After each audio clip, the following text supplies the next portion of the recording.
In this video, I'm going to show you how we can allow Shizuku access to Zenhub GFX. I have the Zenhub GFX installed on my phone. What you're going to do is go to Play Store, and first you're going to make sure that you install Shizuku from Play Store. Let's open Shizuku, and the first step here is pairing. Scroll down and tap on pairing option, and tap on developer options here, and you're going to find one option here, wireless debugging. Tap on wireless debugging and turn this on. Tap on allow and tap on pair device with pairing code. And we're gonna need this code here, 959343. Swipe down on the status bar, tap on Shizuku, enter pairing code, tap on send. Now pairing has been successful. We're gonna go back to Shizuku, go back and tap on the start option now.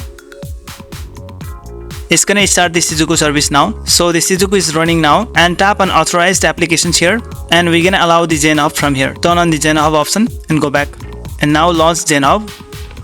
And we're gonna tap on these three lines at the top left side here, small lines. Scroll down and tap on permission, and scroll down here and tap on Shizuku permission. Tap on allow. And now we have successfully allowed the Shizuku permission or the root access to Zenhub. So let's go to three dots once again here, go to permission, and you can see here the selected permission here is Shizuku permission. Just leave a like on this video and subscribe my channel.